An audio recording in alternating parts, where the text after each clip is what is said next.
Hey everybody, it's podcast time! I'm Chris Butera and I'm here to give you another great episode of the Bonesaw podcast. It's been a while, let's be honest.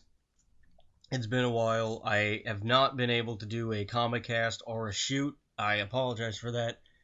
John's kind of been under the weather the last couple of weeks. We're going to try to do something this week because, the comic book finales for all the shows and, like Gotham, The Flash, Arrow, and even some Daredevil too, we want to try to chat about. Also, Marvel Secret Wars is building to something pretty awesome. I'm looking forward to see how the Marvel universes end. That's right, that's what it's doing. Marvel Secret Wars is the end of the, Marvel universe as we know it. The Ultimate World and the regular universe are colliding because Doctor Doom, his god complex has pretty much peaked. So that's what that is, and everyone's dying. It's spectacular. For Elimination Chamber this week, I'm going to try to do a Skype shoot with Frank. We haven't been around to getting anything done.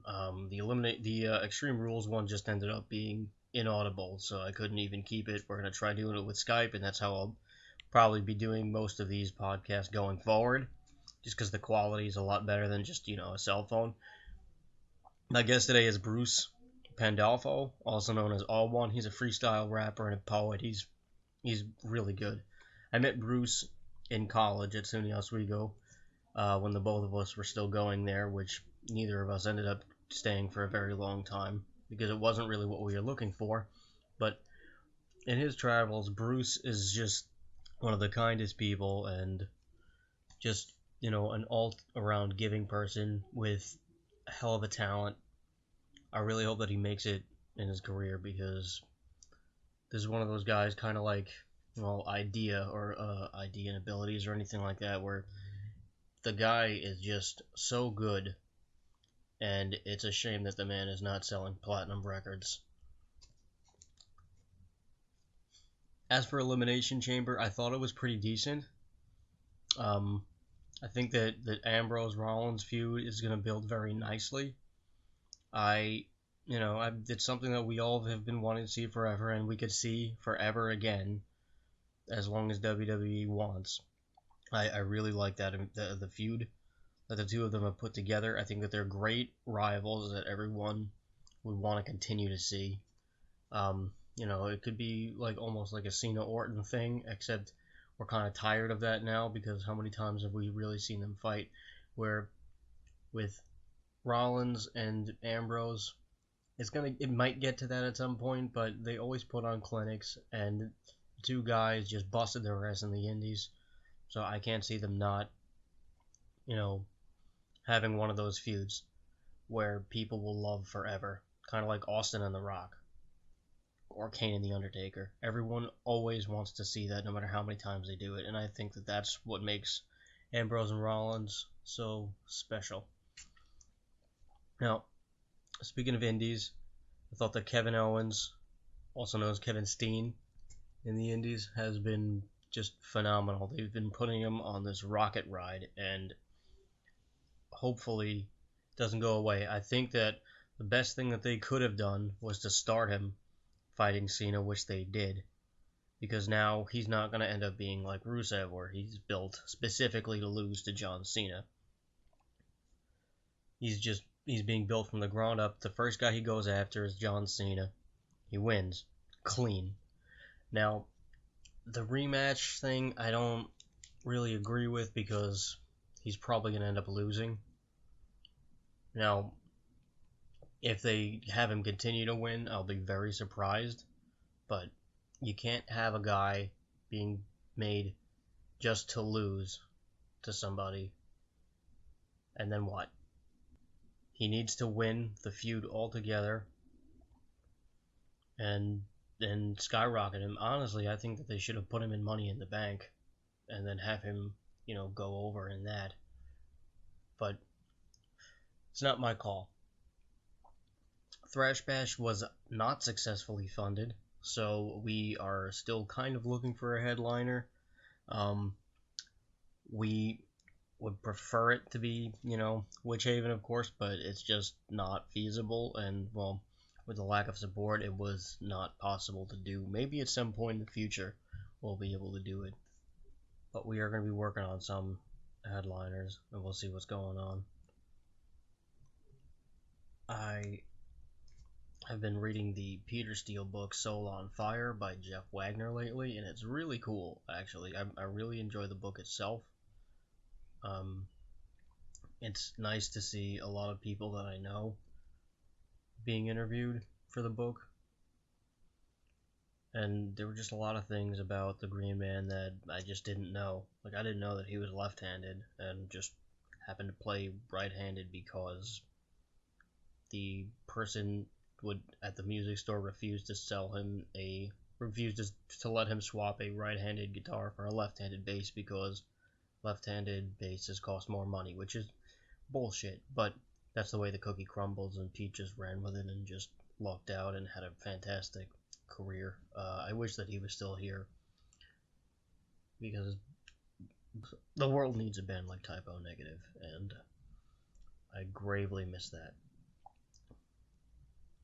But enough of the sadness. Let's go on with the show. Bruce and I are going to just talk about his life experiences and, what makes a person go from, just being a regular artist to just becoming a successful independent artist and, independently touring and everything like that and just building your own name and brand.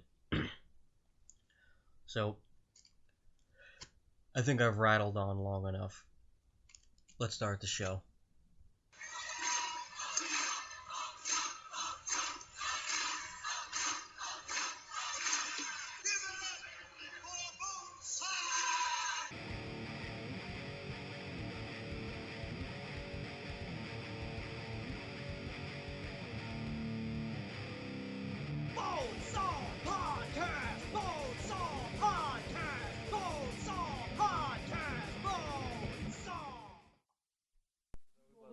It's all the material. This is what it is.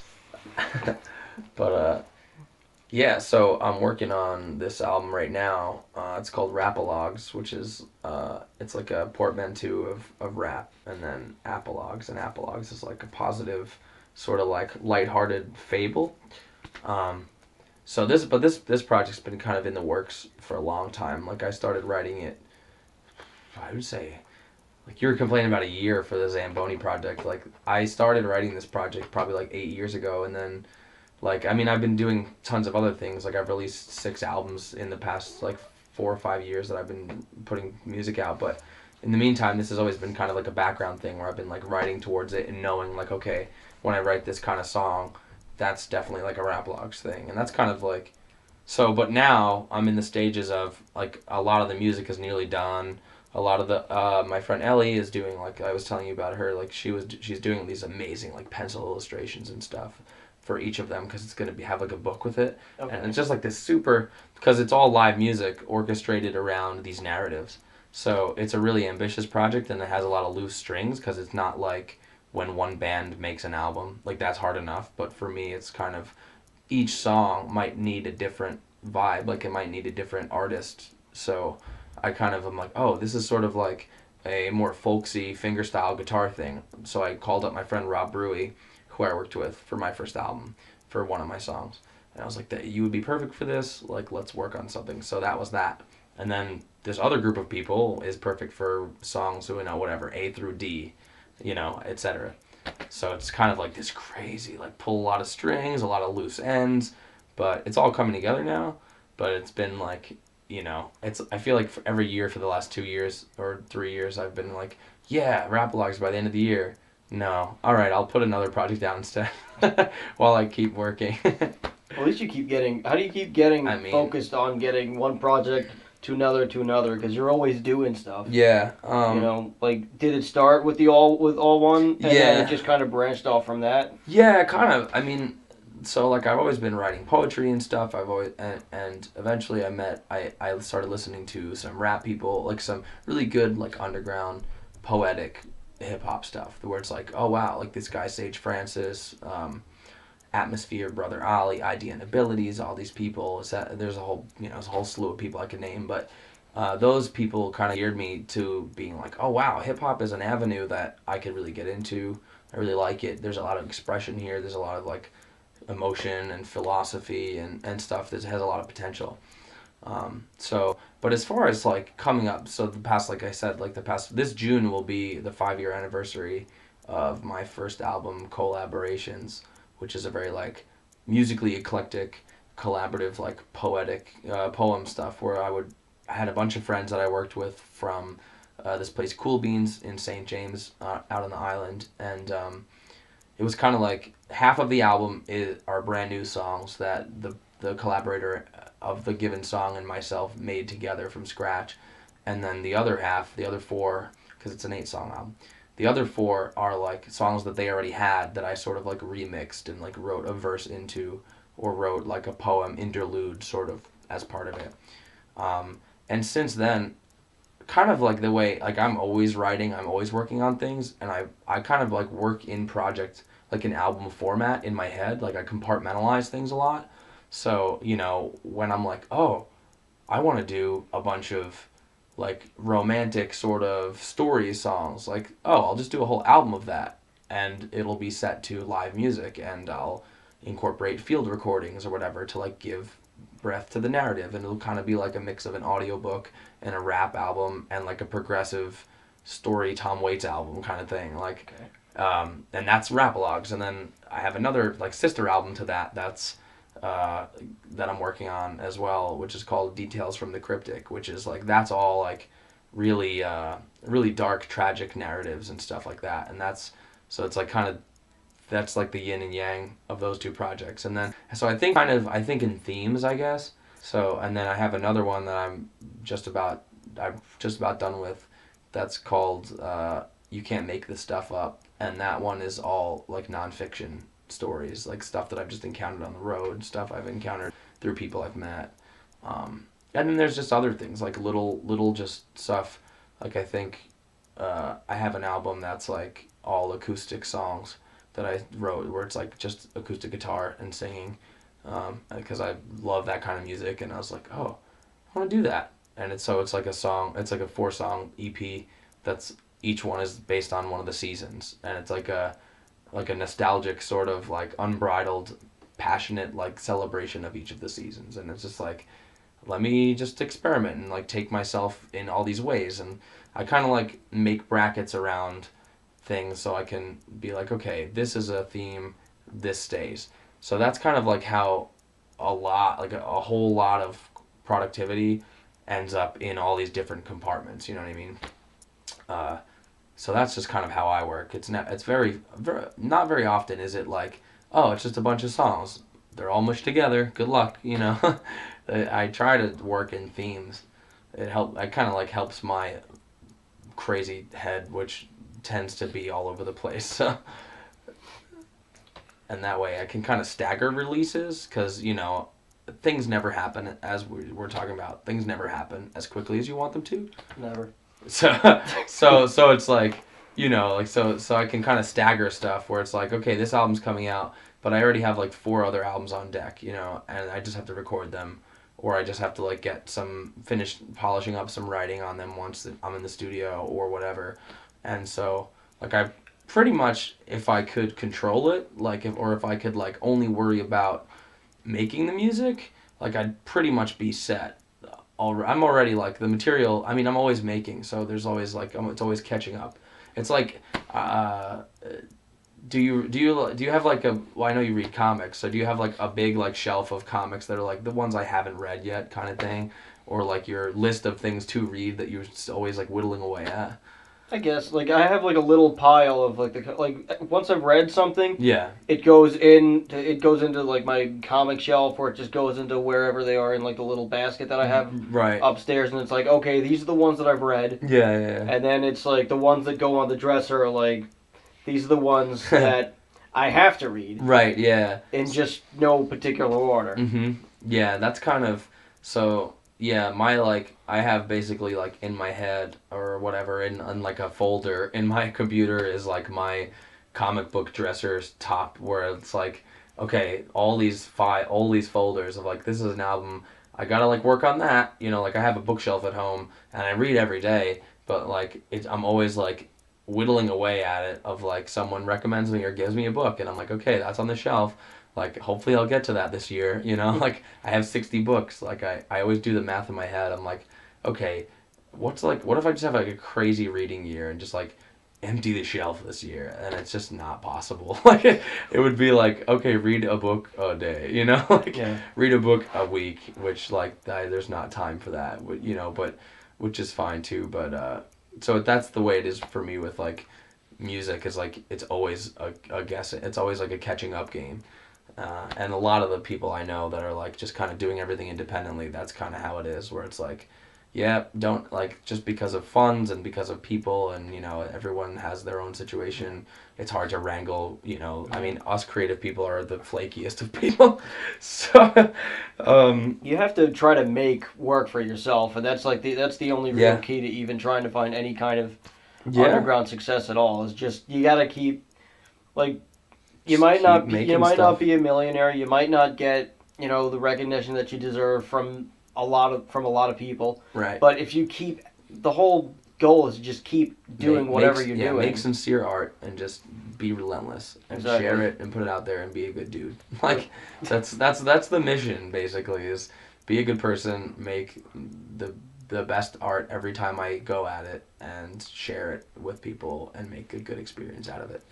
Wherever that happens to be, wherever I can like be lucky enough to take it geographically or whatever, you know, like that's, and obviously, yes, I would love for it to be the only thing I have to worry about, and eventually that's the goal, you know, like if I can keep my head above water with music or with poetry or what have you, like that would be perfect, because then I could just keep doing that, and it would just feed into itself, which I don't have, like you said, like it doesn't matter. I don't need to be rich. I will feel immensely successful if all I have to worry about is like my crazy obsession with like writing and performing in front of people and meeting people in different states or countries or what have you. You know, like that's amazing. Yeah. What more do you want? It's like have you ever heard of the black metal band Bathory? Yeah, it sounds familiar. Okay, well, the guy Quarthon, that was his stage name. I don't remember exactly what his real name was. Okay. Anyway, Quarthon, he, you know, he died poor. He was, you know, did whatever it was that he did for a living. Yeah. And he released, like, over 30 albums. Wow.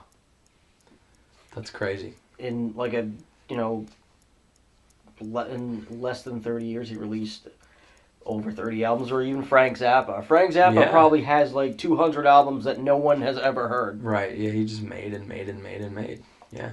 That's like, I mean, he's luckily, I mean, Zappa too probably, but like Zappa was fortunate to make it though. Right, that's the same. I was going to say about Omar Rodriguez Lopez of like At the Drive-In and Mars Volta, and like that dude, like okay, all the projects you know about, you know, like, and then the Omar Rodriguez Lopez like band, they have 30 albums in the last, I don't know, 10 years or less.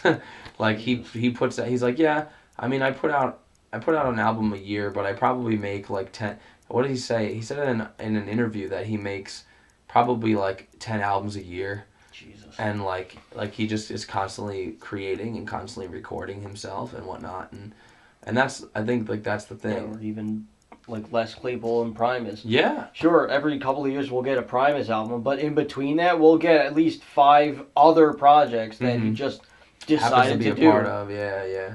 That's kind of like what I would be involved in making so much more stuff if it was like my sole concern. You know, like I would be involved in a whole lot of stuff. Like I have, just as far as like, there's always something going on. Like as well as while Rap Logs is happening, like I'm also working on writing a book of short stories called Water Coolers and Campfires, which is like a crazy like thing. I'm way in over my head.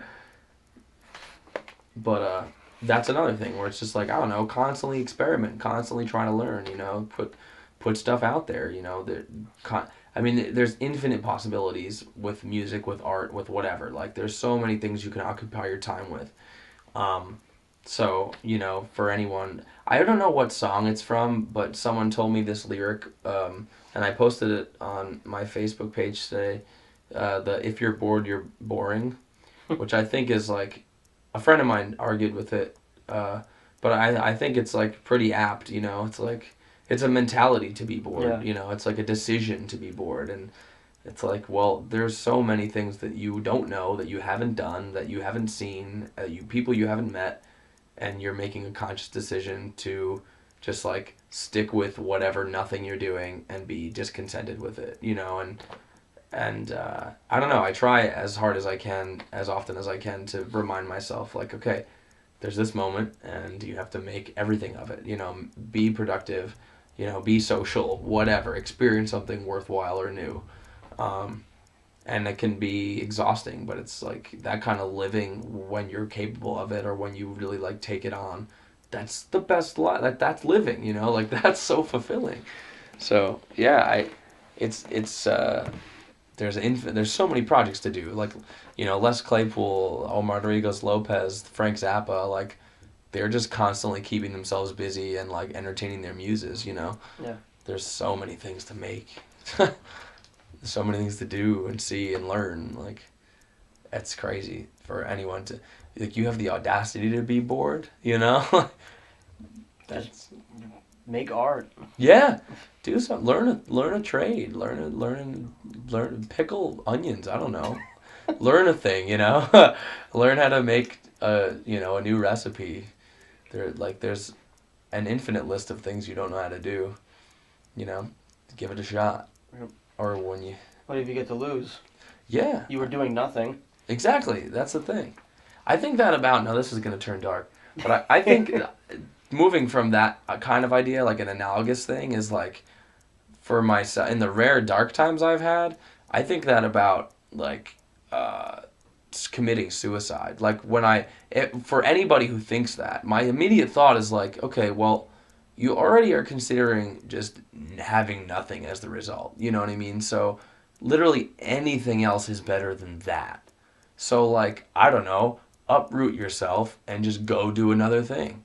Go start your life new. Go just jump on a bus, like scrape up your $80 and jump on a Greyhound and start a life in Oregon or wherever, you know what I mean? Like, yeah. Go join the Peace Corps. Go do like, literally anything is better. And I guess you don't see that, but when you think about it, it's like, okay, well, you're going to have nothing. Like, you're going to be dead. You're going to have zero experience. It's just everything's done. So, like, you never know, like, take the risk of, like, just starting completely new. You don't like how things are right now. It's, just... If you're brave enough / cowardly enough to off yourself, then be brave enough to try to flip your whole life in a different way. Like, maybe you won't face your bully. Maybe you won't get over this crazy thing that happened to you or whatever. But, like, I don't know. That just made me think of that. That's like, it's got really dark. But yeah, No, but you're right. That's something that's gotten me through.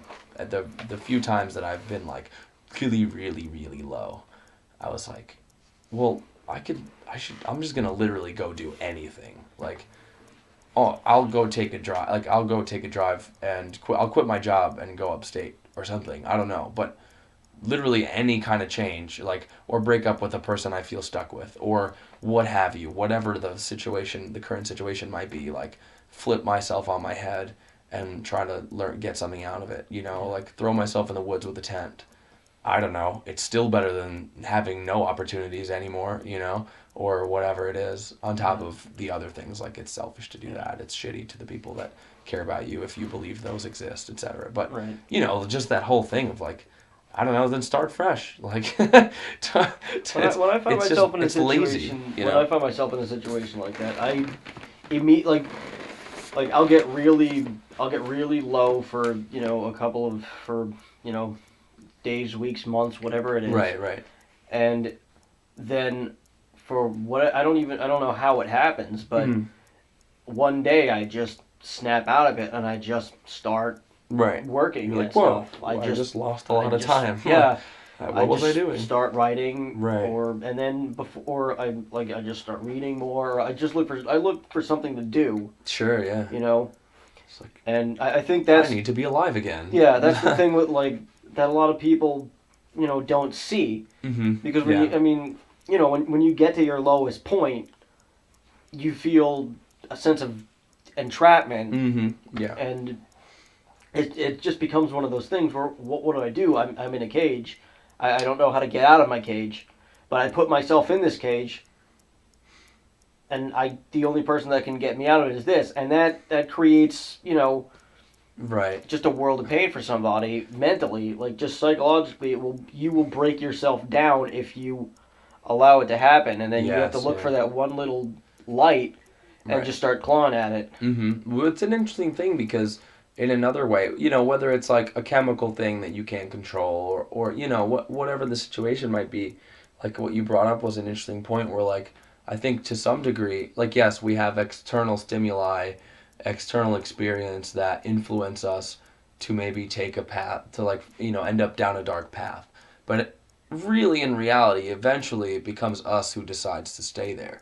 But it's a weird like pressure to know also like, oh my gosh, I'm the only person who can get myself out of here as well.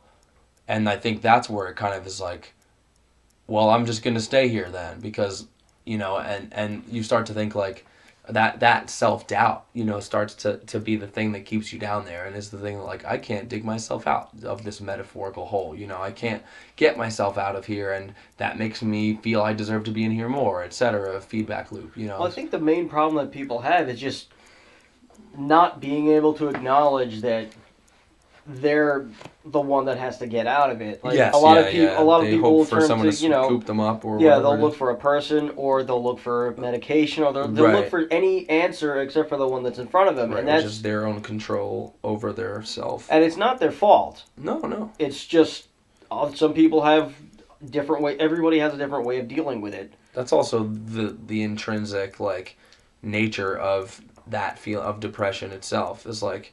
You're not going to feel, it's going to be really difficult to feel like empowered and capable and in control. But I think whenever a person realizes that they're the only one that can get themselves out of it. Right. Like, let's say you get very depressed, you get hooked on medications, here and there, you're like switching your medications every time, you keep blaming your medicine, you keep blaming other people, you keep blaming your surroundings, and then one day, you just realize, oh, it's me. Yeah. And that doesn't happen a lot, but when it does happen, a lot of people just tend to become these larger than life characters. Right. Like a lot of celebrities just come from these like terrible environments, this like terrible situation, near suicides, all these, things where it's a lot of people like to put them on a pedestal, but it's like they didn't all just get there. Right. Not all of them it's not a already positive journey had always. money. Right, yeah.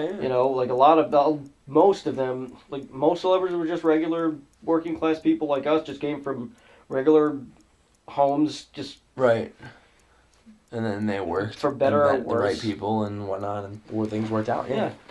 Well, that's the thing is this is why I respect comedians so much.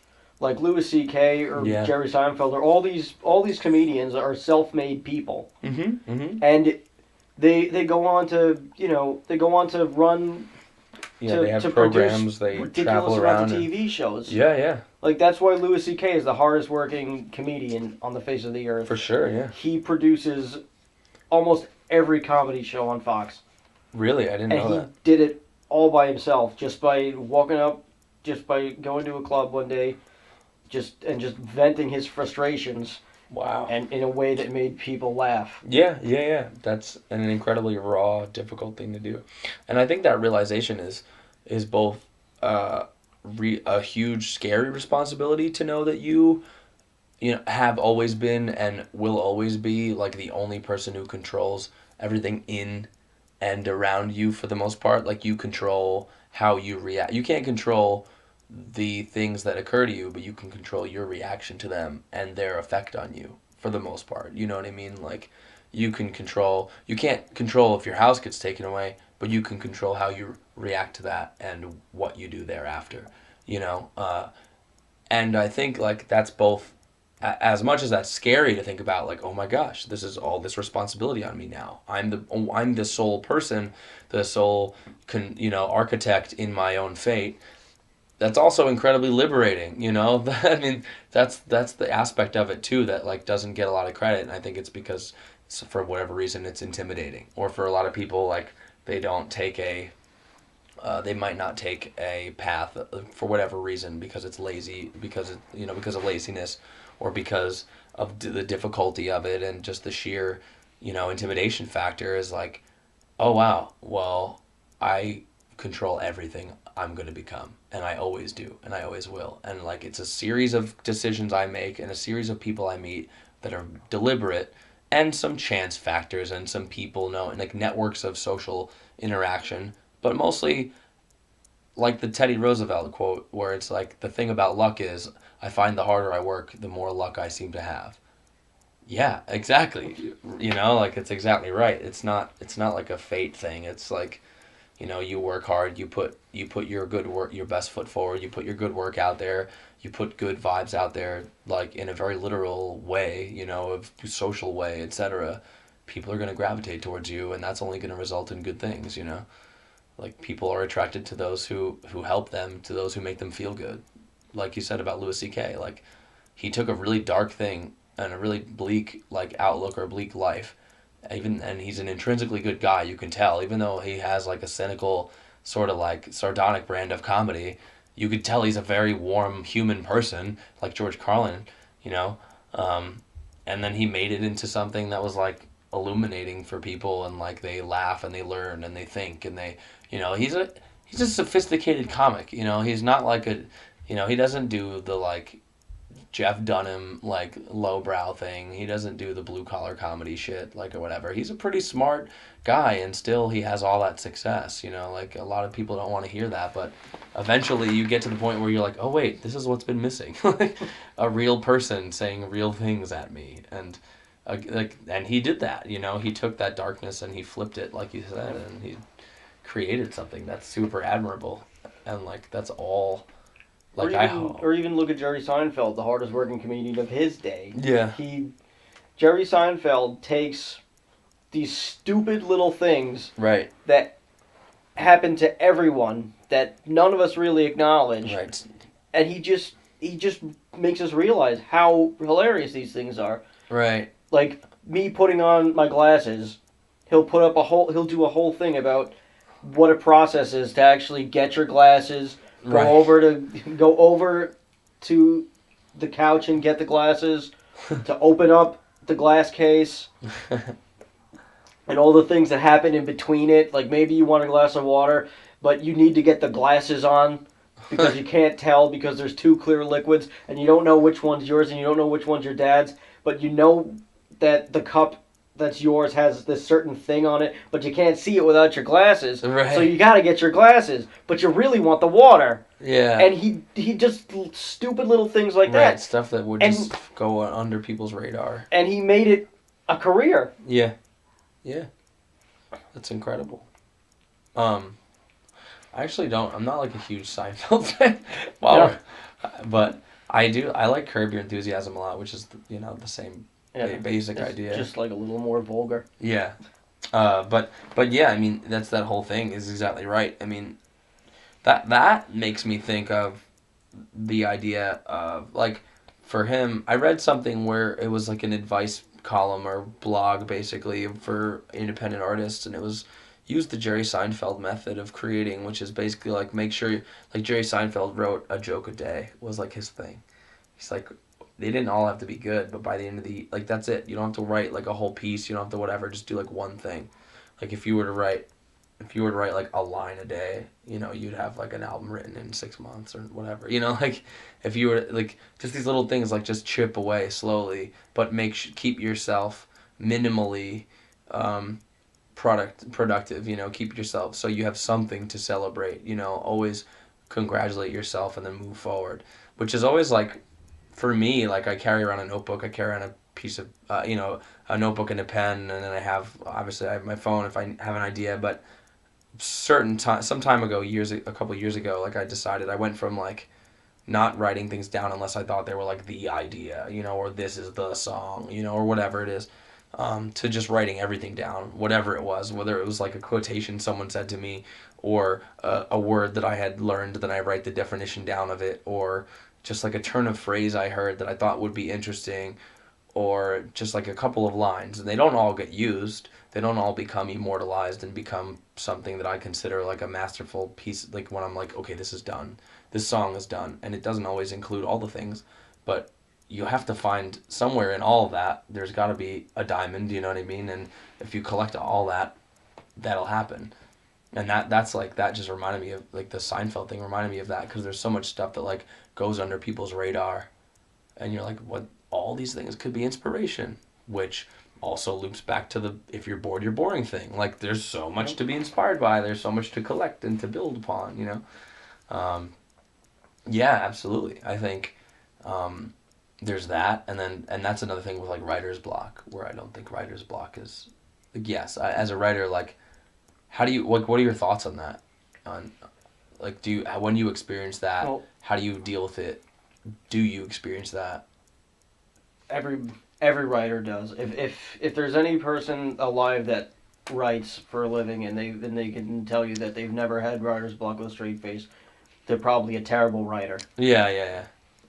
I would say so. Because there's no way that anybody would not ever get writer's block. But when I when I do it, whether I'm writing an article, whether I'm writing a song, or if I'm just writing anything in general, even if I'm just trying to come up with a lyric, I'm trying to come up with a riff, or even just writing anything, I sometimes you just have to step away for a couple minutes, maybe just get some fresh air, go for a walk, turn on whatever it is that you've been listening to lately. Maybe let's say that I'm listening to a lot of thrash metal lately. Maybe today that I'm having the writer's block, I'll listen to something else. Maybe I'll put on NWA or Public Enemy. Right. Or maybe I'll put on some Sabbath, or I'll just listen to No Doubt or something Right, like that. put yourself in a different headspace, kind of. I find that when I do that, I can get inspired again. So I don't really know if it's really, if I could even call it a writer's block. Right. It's just I think that everyone's muse kind of gets moved around. Sure, yeah, that's a good point. So I think it's got a little bit more with trying to figure out where you want to take a direction, because I know what I want to write about. I'm not like that aspect is not blocked. Right. But it's how to execute it. Yeah, it's where do I go from here? Yes, yeah, that's a good point. Yeah, I always kind of. So it's really just trying to find something else to do, but still keeping what you're doing on your mind. Mm-hmm. So you just have to step away from it for a little bit, and then it'll come right back to you. And it's weird because when it hits you out of the blue. Yeah. And then it's like you're your 10 minutes subconscious later, is like you're stewing like, over it. okay, I got it now. Yeah. That's like it reminds me of, I think Hemingway had this thing where he would say like, write something and don't finish. Like when you feel it's good, don't finish it and go to sleep. And then when you wake up, just keep, like, does he say keep writing or look over it? But basically the idea is that like your subconscious is kind of just like stewing over the ideas, and then it would come to something would come to fruition. And this way, since you didn't finish it, you wouldn't go to sleep feeling like, oh, that's done. You would go to sleep with ideas still sort of like going. And if you can go to sleep when you're in that mode, then your subconscious would sort of just like push those things around in the little electric city in your head. And then when you wake up, you have all these fresh concepts, and you just write, and you just go, and you go, and you go, and you just keep going, and you don't look back, and you just keep going and going. And I think that's sort of my method too. Not that go to sleep or a subconscious thing, but I think I always tell people just like keep pushing, which just dive through it and make shit. That's fine. That you're not. you're not presenting, you're not writing the golden masterpiece that the rest of the world is seeing right now. It might become that, but just keep going and then just sift through it later. But like not every single sentence has to be perfect. And I think I had a thought like while you were talking was like the reason that we kind of, like you said, I don't think they'd be a very good writer if they didn't have writer's block. And what that implies is that that person has no like respect for their end product. You know what I mean? Like then you don't care about the result, which means, and the word I was going to use was like your filter. Like your filter is not very tight then. Your expectations aren't very, you're not holding yourself under a microscope. We're all our own worst critics, some more than others, some cripplingly so, and some cripplingly not enough. You might put work out there, but it might be terrible. And they say like any writing doesn't come easy. Like a writer is for someone who, well, I don't know who the quote is, but they say for a writer is someone for whom writing is difficult. Is that defines a writer, because they care so much and they struggle laboriously over this thing. And I think that's true. And I think that's why combating that like tight filter problem, which becomes the block as the filter gets tighter and tighter to being, opaque and being impassable and impervious, just to write is to like loosen up, just loosen up and stop having such crazy scrutiny and just keep making, and then you can go back over it later. And that's usually, I tried for that to be my one of my strategies, is just to like, don't worry about it. Write 100 lines, kill your darlings later, Write 100 lines and then whittle it down to 20, and that's going to be, or save the other 80 lines for songs later, You never know what you're going to come up with, or for stories. But that's the thing, is like you're sitting there and you're like, this sentence, oh no, the whole world can't see that sentence. You're like, okay, well now you're back to zero. So again, like the suicide thing, anything's better than nothing at that point, like just keep going. We can polish it up later. So yeah, I think like writer's block, is it real? Like you said, is that even writer's block? Like, well, what does that even mean? It's a self-perpetuated thing that you kind of decide. It's like it's not like it's there. Yeah, you can't control it. It's definitely a thing. Whatever it is in front of you. Yeah. That you need to finish. It's there. Yeah.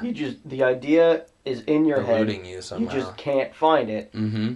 Yeah. But that's really what it is. I don't look at it as, oh, I can't do this. Right. Yeah. It's just what is that thing? What is that final word or sentence or whatever? Just, where is it?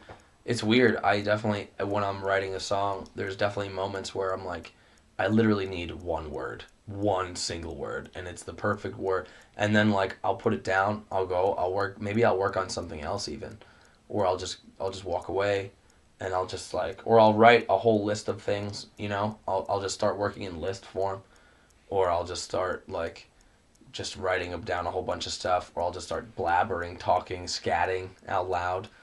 I'll just speak into a recorder. I'll go take a walk, and I'll just sing. I'll just start singing lyrics, random shit, or I'll start rapping, freestyling. And then eventually it just hits you. And then something comes up, or maybe, again, like one of those moments where someone says a perfect phrase, like a month down the line, and I'm like, oh my god, bric-a-brac. I never even thought of that term. I know that term. I've read it, but it just didn't come to me. That's the perfect thing with what I'm trying to say in this scene. Like, thank you so much. And the other person's looking at me like I'm insane, because I might be.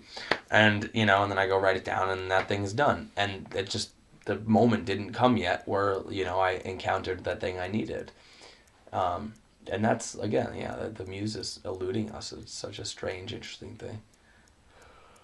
I love it. That's why creating is so amazing. It's always an adventure, man. So, as an independent artist, when you do touring, yeah. how does that work out, as like just the whole process of just booking it, arranging it, getting your dates lined up, and then figuring out, okay, how am I going to get back home? How much time do I have to take off? Right. Will I still be able to have a job when I get back? How does it all work? Okay. Well, so I've been fortunate. I've been on 2 big tours the past 2 years, both for about 4 to 6 weeks at a time. Um, the first tour I did was with my friend I was telling you about earlier, Alexa Dexa, who's putting her album out May 15th. Year of Abandon. I was telling you, I just did, speaking of writing, I did like an album review of that. It's really good, and I'm actually playing in her house in Lindenhurst on May 15th for the album release. Um, but her and she took me along. She had already been on a tour prior in the year, in 2012, and we met at a show, and so she took me along and kind of like took me under her wing in a way. And that was really cool. We took megabuses around, which is the equivalent of like Greyhounds or Bolt Bus or whatever. Um, and we basically, and I kind of adopted her strategy and tweaked some things for myself when I went on tour last summer, around. But basically my strategy and Alexa's was like you book your buses first. Because if you book the buses early enough, you can get buses for free. You can get buses for $1, from state to state, across several states, which is, oftentimes 100th of the cost it would take to drive your own vehicle, not to mention the wear and tear on your vehicle, etc.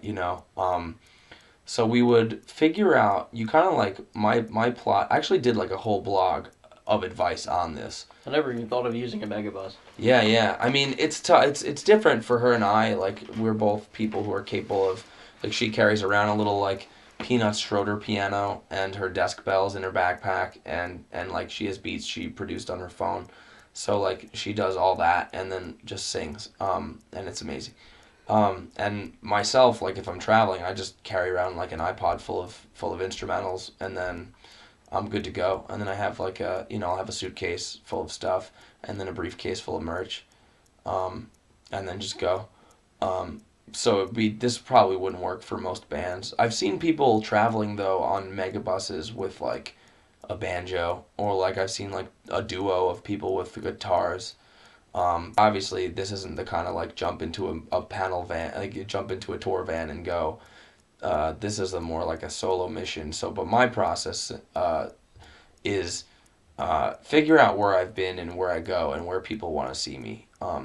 Oftentimes, this is one person. Sometimes, like places I've never been. I always, in the past 2 trips, the first trip I had never been to, 12 of the 16 places we'd been, or more than that even. And I would kind of be like, okay, well, where do I want to go? Where are like viable places to go that are cool, that I want to be at? Places that have scenes that I've heard about that are, in the whatever indie hip hop genre or whatever it is. And, or where do I know people? Because that's often the thing too. So I figure that out, and then I book buses, and the buses, you kind of like leapfrog from bus stop to bus stop. So ideally, I think like Alexa's number is kind of like 2 days is usually like the ideal, 2.5 days, in a given city. This way you can like play a show or two, have some time during the days to do something. Maybe you go on like a local radio thing or something, or you hang out with people, or you play an impromptu show during the day or something. And then you move on to the next place. So once you've got your itinerary figured out in the buses, that's when you reach out, if you haven't already, you kind of like start reaching out to people. Since it's so early on in my success or lack thereof, it's kind of, I often, if I'm not booking venues, like I prefer to do house concerts and stuff like that. I think it's just a lot more intimate. I get to actually hang out with people. Sometimes these are the crowd kind of makes itself, because people are hosting you and they're like, oh cool, I have this guy coming whose music I'm into. I'm gonna invite a bunch of my friends over to watch it, and also that becomes a place that I can lodge. So ideally, house concerts are the way to go. But there's also like, of course, venues, of course. So I reach out to people. It becomes like a very, very word of mouth situation where it's like I start like Facebook stalking people, where I'm like, I type in a city. Like it gets to the point where it's like 4 friends removed. Like, that's how I got my gig in Chicago that I played last summer, was like 5 friends removed or something. Like, so and so got in touch with so and so. They didn't know anything or were busy, but they knew this other person who had an event going on, and they said their event was full, but they do know about someone else who's doing something. And then that person ended up booking me for an event. And like, luckily no one dropped the ball and was like, "Hey, sorry, I can't help you, bye." You know, a lot of times venues will do that, and my response is always, or venues or zines or podcasts or whatever it might be, I'll just say, "Hey, well, I appreciate you getting back to me. Do you have any friends in the area who might be available, or can you point me in any good directions, because I don't know the area that well?" And in that way, there's been a lot of times where I've gotten good responses, and people gave me good leads that ended up in a gig or ended up in a place to play, or like an event to go to or whatever. So I started doing that. I'm fortunate to have a job where they have a thing where I have a lot of time. I get a lot of like paid time off that I accrue over the course of the year. And so there's a thing I can do where basically I can take off for about, I think it's 30 plus days. And it's called like an extended leave of absence, basically. And I still like to have a job when I come back, which is crazy cool. And I have a boss who's great, who really believes in like what I'm doing and like wants me to do it well. So they're like really happy to do that for me. And so long as they like know they can, like, the first year they were cool with it. The second year it was over the summer, and they asked me to move the month. They said, August would be really crazy. Can you push it a week? Can you do it like a month earlier, because we wouldn't need you as badly? And I said, yeah, I mean, you're offering me a job after a month of absence. Like, I can try to work around that. That's amazing. So so you book your buses. So now the cities you have to go to, and roughly your dates. You can always like switch the buses around if a person's like, we have the next day. You always want to try to pick up another bus. So you have that, and then you start messaging people around, sending emails. I send out. It's a laborious, sometimes depressing, extremely stressful process where you're just kind of cold calling and cold emailing people, unless you have some form of like friends already from a prior trip. Like, you're just kind of you send out hundreds of emails, hundreds of emails of just, "Hey, blah blah blah, so and so here, this is what I do, here's what I do, can I come by, can you host me?" If you don't know people, which is often the case, if you don't know people in the area, Couchsurfing, invaluable. Couchsurfing is amazing. I've met so many beautiful people, had so many crazy experiences, wonderful ones, staying in people's houses through Couchsurfing. And the hospitality, unbelievable. Like, the 2 tours I've done were so life affirming, like so reassuring about the generosity of people and just the decency and humanity of people to complete strangers. And they invite me to my house, and they, I mean, your mom was just very accommodating like that, where she just doesn't know me from a hole in the wall, and, "Hey, here's dinner. What do you want? How do you want me to make it? Sorry if it's not enough. You want more?" That's people that, an out-of-stater guy, they've treated me that way too. And they're like, "Hey, here's a key. Made you a map for some cool places to go to if you have the day off or whatever. I'm going to be back at such and such a time. Do you want to go out later? I'll treat you to dinner. My friends and I would love to meet you." That's insane, but that's, people are like that. And it was, for someone who can sometimes be kind of cynical about the state of the social world, like, it was very special, So Couchsurfing, Megabus, or Greyhound's way too expensive. Don't do Greyhound. Megabus or Bulk Bus, and then email people, message people.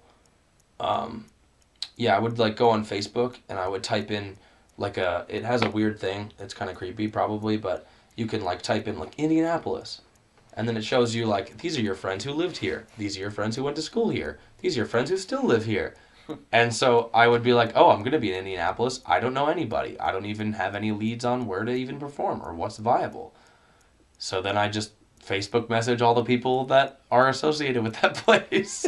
"Hey, you went to school here, right? I know this is kind of weird, but I'm going to be on tour there. Is there any place that that would like be cool to play at, or where is poppin' out there? Or do you have friends that live there still? Because I'm going to be needing a place to stay. Hope that's not weird, you know, like, and a lot of times, as weird as that is, a lot of times people are kind of, like, inspired by the fact that, like, you're going out there and chasing your ambitions, you know? Yeah, something that reminded me of was a couple of years ago when Bill Murray just was burnt out from whatever the hell it was that was going on with Bill Murray's life. And he just one day he just up and decided, you know what, I'm just gonna go couch surf. That's awesome. And he put out this specific thing that people had to do where he was like, you know what, I'm just burnt out, I'm just gonna go party everywhere. And he was like, that's too cool. And it was like Bill Murray party tour. Like, if he had like a fake name and everything, and it was like let's say his name was Fred Glass. It was like Fred Glass. Like you had to have like a sign if you were having a party on a certain day, and you had to let him know like 2 weeks before. You had to like let him know 2 weeks before of whatever city he was going into, and then you on top of your like in front of your house, you had to have a sign that said Fred Glass can party here. Wow. And he'd just look through wherever he was, and he'd be like, okay, I guess I might be closer to here. So he would go hang out at whatever person's house, and he'd have to be, you know, accommodated there to sleep there or whatever, and it was cool. And I think the only rule was just that nobody should call him Bill Murray or ask him about Bill Murray things. Right, that's Where funny. it's like, just pretend that his whole thing was just pretend that I'm a regular guy. Yeah, right, because that was the whole point. Yeah, that's incredible. That's beautiful. And man. the fact that people were like cool enough to just do that. Yeah, absolutely. Well, I think it's putting yourself in that vulnerable position. Like when I'm on a bus. I arrive somewhere I've never been in my life. I know nobody. And I'm dragging around, like, I'm 3 weeks on the road. I'm dragging around, and still all this is, like, sometimes stressful when there's deadlines to get to places. But, you know, for the most part, well, I mean, unless I'm exhausted, and it's, like, for the most part, it's a beautiful, amazing experience. Like, almost every day, I'm pining for the road. Like, I have a wanderlust that's inexhaustible. And, you know, I can't wait to finish a project so I can return to the road. And luckily I'm in a position where now people are starting to ask me, like, hey, I'm from so-and-so, such and such a place. Like, when are you going to play here? You know, I'm like, well, here's the funny thing about that. You might think I'm amazing, but you're in the minority. So if you want me to play there, like, I could play your house, or like, like we can set up a thing where, like, I can pay, if you can compensate me a little bit, like, I'll come play your house. I would love to do that. Let's set it up. That happened to me with a really cool guy from Delaware recently. He was like, dude, I just found your stuff. I love it. I'm pissed at myself for not finding it sooner. I'm buying it all now. I have a birthday coming up. When are you playing? I'll come to wherever you're at. I'm from Delaware. And I was like, well, actually, May is more busy for me performance-wise than any other month so far because I've been working on music. So you're in luck, bud. Like, here's some places. If you can't make that, I would love to come to Delaware sometime. Here's what it would cost, like, so I just don't lose money doing this, if you wouldn't mind. And I will play you or a friend's house. You know, I'd be happy to do that. And to anybody listening, that is the case. Email me. Like, call me up. You know, allonevoice@gmail.com. Like, give me a call if you like what I do. Like, I will come perform for you. I will be happy to.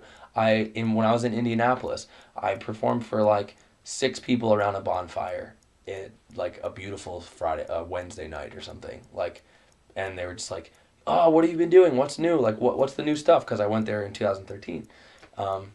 And they were like, tell us some stuff, do some performance, like, do some things. And I was like, hell yeah, okay, that's totally cool. And we hung out on their deck, and I just, like, I don't know, I think eventually I, like, threw my iPod on their iPod dock or their sound system outside, and, like, I was just doing, like, a private little 5-6 person performance for them, and, like, it was super intimate, and it was, like, it was great. We loved it. The first time I was there, I performed with Alexa in their living room, and, like, this girl was, like, crying after one of the songs I did, because it, like, touched her, and these are the types of things that's, like, it's all worth it. And, like, the last tour I did, like, I was successful with it, like, financially, I did well. I've been learning, and I've been learning even more. And like, to me, music or creation, for me anyway, like I don't know how many other people have a hard time reconciling with this, but like business and music are like a hard thing to have me in the middle. So, but I'm slowly kind of like trying to learn how to like make it a viable thing, and to like be like, yes, what I do, I work hard enough, I deserve to be compensated.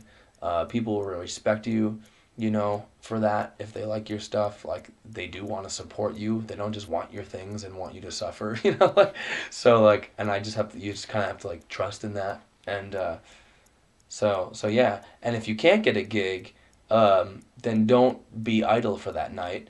Go to an open mic. Open mic is a huge, huge opportunity. Open mic is often better than playing a venue that you've never been to, because open mic has its own community. Open mic you have an opportunity to perform, and you actually have what might even be a packed house. I've probably, across the board, I probably made on tour more money at open mics than at like just selling merch and shit at gigs. At like a venue, just because like there's already so many people there. Those people are usually all artists or musicians of some caliber, so they get it. They're pumped because they're out at an open mic, which means that they wish they were doing what you were doing at some point, or they have done it and they get it. So these are all people who, and now also these are people you're meeting that are knowledgeable about the local music scene. So it's like a win, win, win, win, win, win. Like all these things are great. So, don't count yourself out for a night. Just, don't be lazy. Always be doing something, which, again, we talked about before. But, that's always the theme, is like every person you meet, don't go shoving your music down people's throats. That's the worst. I feel like that's a terrible person to be too. But like every person is potentially like an opportunity to make a connection with them. And if you have sincere art, that is the same thing. You know what I mean? If you make like a sincere piece of music or poem or book or what have you, sharing it with someone is going to be a connective and sincere experience. So that's kind of like, so the tour thing, that became a very, very long explanation, which is kind of my thing, sadly, is the overtly loquacious, but yeah. So I would say you book your stuff on Megabus, you call people up, you email people, you Facebook message stalk them, and then you look for all these venues and you relentlessly email and you don't give up and you keep going. And I spent 3 weeks last tour I did, the All Wanderlust tour. That was like a 5-week tour in I think like 13 states, and I went to Canada also for a week. That took me about 2 to 3 weeks to book, and I was on my computer working like 10 hours a day probably, just researching and emailing and sending stuff out and making flyers and promoing and all that. So it's a full-time job. You probably work more doing that than you do at your actual job, but you'll also feel a lot better about the results. Yeah, also, and then of course, I happen to be in a situation where I don't have to do this, but if you're serious enough about it, and your job won't accommodate you, if you have a shitty job, you can always come back and get another shitty job. Like if you're working at a department store, then just quit and go on the road if you really want to do it, because how hard is it to get a fucking department store job? You know what I mean? Like, don't let that be your excuse to like not follow your path. Yeah, it's scary, sure, okay, but you're not going to be there for a week or for a month or for 2 months or whatever it is anyway. And if it's like if you're working like a 5-6 figure job, I don't know, figure your thing out. I don't know what to tell you. You're good on you for having that position, first of all. But if it's not fulfilling you, then you've got some changes to make, and that's something that you have to decide. I couldn't tell you, but I am a firm believer in like whatever you feel that you should be doing, then that you are the ultimate version of yourself at when you're doing it. Like I just met this guy last Wednesday. I know Tom Tedesco, and he's been woodworking his whole life. since he was 13. He's nearly 30 now, I think he said. And he has this Tedesco Designs. I think it's Tedesco Designs, TedescoDesigns.com. So there you go, Tom. And he says, when I'm in the wood shop, when I'm making, I feel like I could be there forever. That's the place I need to be. That's who I am. That's Tom Tedesco in his purest form, is when I'm like shaping a piece of wood into a piece of furniture or a piece of art or whatever it is. A fork, when I'm making a fork, whatever it is, that's me. That's the best. I said, and you made that into a job, you are an inspiration. Like, you are amazing. That's perfect. And like whatever your like wood shop is, or your rap poetry is, or your black metal band is, like, make that your thing. Find a way, because you're not going to live fulfillingly unless you're really achieving that thing. Some people lie to themselves and they say, like, well, that's what I want to do. And it's really not. Like, some people want that life and it's not exactly it. They want the idea of the life, People want, like, the fame. And you're like, well, if you're in it for the fame, you're not going to get it. Like, that's not why you do it. Like Bill Murray. Like, he's not in it to be famous all the time. He came up with a moniker and traveled the country and surfed couches because even the life that so many people covet is insane and not something to be lived sometimes. And so he did what was necessary for him. You know how many people probably told him that he's a total nut and an asshole for doing that, or that was the worst idea, or how dangerous, or that you shouldn't be going to these people's house, or probably people were like, what, you're this upper high class citizen and you're doing that with these nobodies. Like, you're a human. Yeah. If you need a thing, go and get it, as long as it doesn't hurt anybody else. And I'm sure his response was, so? Yeah, exactly. Exactly right. And good on you, Bill Murray. Good on you. And anybody who goes and does that. The Tom Tedescos, the woodworkers, the people traveling around or whatever they're doing. So basically just whatever it is that you're not happy with, just change it, is your mentality. That's kind of, it's a very obvious one. As immediate as you can, or just find a way to change it that it best suits you? Yeah, I mean, I think, like, within reason, like, there's always a version of, always some practical version of, like, of what you're doing. Like, there are plenty of people that I listen to, are music, rap-wise, whatever, that, like, have a kid and they make it work. Or, like, Kimya Dawson has a kid. She takes her daughter on tour with her, and they tour around together. And she makes her living making music, and also her daughter comes up, and she happens to make music where she can do this, but she, like, has her daughter come up and play instruments with her on stage. And people dig it, and they love it. And there's always some version of this where you can make it work within reason. I mean, I'm not going to tell anyone to deconstruct their life and whatever it is, but if you're unhappy, then your life is deconstructing you. So you got to figure out how to flip that around. Again, that becomes a form of slow suicide. And it's like, okay, well, anything's better than that. Like, I'm not living ideally currently, like, I'm living paycheck to paycheck, but if I stayed, I left Oswego early to pursue my musical, poetic endeavors, artistic endeavors, because it wasn't serving me, and I realized I was going for a degree that I was like, okay, what would I do in the realm of what's socially, financially, whatever acceptable or expected of me, that I would dislike the least. That's no way to make a extreme life decision, or like dictate the rest of my life by like, what would I at least want to kill myself every day if I was doing this? Like, no, okay. And shortly after my poppy passed away, when I was in school, that was like the wake up call for me, where I was kind of like he was very supportive of my work. He was very, very much like a person who was very just overall supportive. And I remember he said to me several times, You know, whatever you end up doing, whatever you do, I'm going to be proud of you.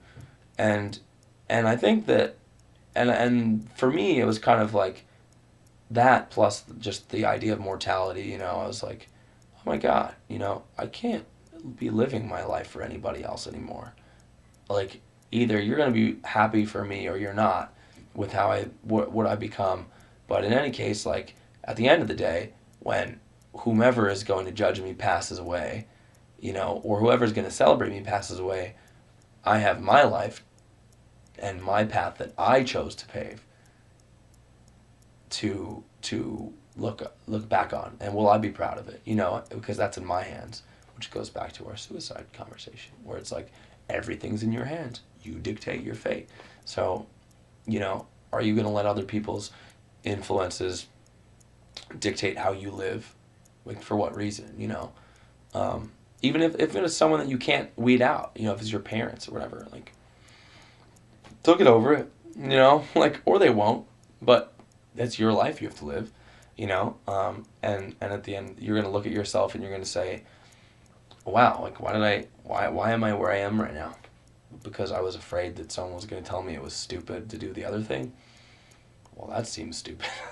You know, that seems crazy. And when you do look back on everything, you know, like, I know this probably happens to you too, but you'll keep doing all these things. Like, I'll start doing these things one day. Like, I'll hit my low, and then I won't know what to do, and then I'll get out of it because I'll start doing stuff, and then you don't realize that you keep doing more things, and it keeps building, and you don't realize that you're doing it. You just keep doing it because that's what you're used to doing, and then like even a year later, this has become a whole nother thing, and then when you look back on it and you get that realization of, I did this, didn't I? Right, yeah. You know, that's one of the most fulfilling feelings in the world. You're so ensconced in your work that you're not tracking your progress. And I think, again, that's analogous to, or the same thing as, you're not about the end goal, you're about the journey. You know what I mean? You're not about the success, you're about the art, and which may lead to that, but it doesn't matter because you're on the path. As long as you're on the right path, you're doing what you're supposed to be doing. You're going to always do that. So inevitably, that has to amount to something. If it only amounts to you've spent your life, you know, doing the thing that you love, that's so few people get to say that, sadly. You know what I mean? So you win. You know, you did the right thing. You did what you had to do. And like the guy that you said, from the band, I don't remember the name that you said. Bathory. Yes, I knew it was a B. Like that guy, like, you know, maybe he didn't you know, live rich in finances, but he lived richly making what he loved, probably. You know what I mean? Like, that's, what else is there at the end of the day? And, like, you know, like I was saying, you know, it's not, I haven't thus far made, and it was basically like anybody does this, you know, but I guess I'm living the cliche starving artist life right now, where, like, I'm making sacrifices to have the time, or to have, you know, I've made myself expendable at my job so that I can take time off. If I climbed a ladder a little more, I would not be able to take the month off or whatever it is. And eventually I will leave this job. But, you know, where, you know, there are sacrifices I've made, conscious decisions to, you know, live at a lower standard of living so as to afford myself the time or the liberty of ascending in another way, in an art direction or in a music career, quote unquote, direction, you know, and so whatever that is, I mean, I'm not making, you know, making myself out to be some form of martyr or some form of whatever, but I've made, and other people, plenty of other, have made more and larger sacrifices and far more noble ones for things that they love to do, you know what I mean, and so. And that's difficult. You know, someone who moves across I've had a lot of friends recently move across the country away from their friends and family because they just realized that's what they needed to do. And the environment in this given place, or a job that they loved that was there, they needed to be there. And that was that. And they said, you know, I'm going to miss you a lot, you know, my friend Eric, who's in Texas, he went out. He loved Texas because he was there when he was in the Army, and so he's like, I love Texas and I want to be there. Long Island is killing me. Like I love you guys. I love people in my family. I love all my friends, but I would rather see you twice a year and be happy than see you, slightly more often and be fucking broke and miserable. And so he made this brave move to this place where he got a good job, where he loves the environment, and he has to rebuild a social life, and he's away from friends and family. But he'll make do, he'll make new friends, etc. There's plenty of people like that. And even in a way where it's like, it might not be this crazy thing, it might not be this crazy, creative, vague ambition. It might just be a different location change. But that's what you need to do. That's the kind of thing that you need to just change, because otherwise you're going to live your life miserably for whom? You know what I mean? Like the people who are happy for you, good. Those are the people that deserve to be missed, and those are the people that will keep in touch with you in that situation. And the people that judge you or the people that are upset about it, well, what are they worth anyway? Whatever. They're going to fall by the wayside anyway. Why did you keep them around? Better to learn the snakes than to like live around them and have people talk behind your back. You know what I mean? And if someone doesn't support you, well, sorry. I hope you're happy with the way your life is going, because you're so clear on how mine should go. You know what I mean? Like, you're so clear on what others should be doing. I hope you have that much clarity, and that you can reconcile your own decisions with yourself. I don't know what, I think that's... I think that about does it. Yeah, I would say so. I would say we ran the gamut. Oh my god, that was beautiful. Oh my god. Oh yeah, perfect. 108. Nice. Nice. The last one I did was like crazy long. The last one I did was my friend Costa. That was another episode of the Bonesaw podcast. I would like to thank AllOne Bruce for, taking the time out to just come over and, hang out in my basement for a little bit and just have a great chat about his life. I hope you guys enjoyed it. As usual, I'm going to end you with some music. And also, know what you're worth, because then you could just beat anybody at their own game. This song is off of the Creative Differences split with Deodorant. Hope I'm saying that right. This song is called Quality versus Quarantine. You can, discover Bruce on Facebook. I think it's all one. And I think it's all one voice or all one in the room. And bandcamp.com. You could find him too. I think it's allonevoice.bandcamp.com. Anyway, thank you very much. I hope to, give you guys another few more episodes too. Hopefully the shoot will work out this time, and hopefully we'll be able to get a comic cast going. So, you guys just have a good night, and, I hope you enjoy the show. This is Quality versus Quarantine by AllOne. In a romantic situation, when you bring your past and allow it to affect the present, you can never truly have that future. I tried really hard, and then our relationship was forever tarnished. I've heard the first one you bond with, you'll think of the fondest. I know it to be true, although I know it can't be mutual, considering her hardships, my negligent nonsense, and youth uncloaked in guilt from conclusions I drew. I lowly took her for granted, and I took off as proof, and so rebounded from that first love. Girl number 2 was the worst one. Her condition, head sick, irksome, pernicious, desperate, endured much regret and ridden. I'm left with a bad taste on a burnt tongue, spurned trust, worth crushed but worked up, nerves just to repair that first pure love. Worked but the baggage too great, try but heavy hearts can't take flight. Third missus was a charmer, hardly the snake type, wounded via fang fights, could relate, cried as I aimed to elevate her grave life, unable to make the change and spitefully conveyed right then. Some misread the hand that feeds his hand to eat and they bite.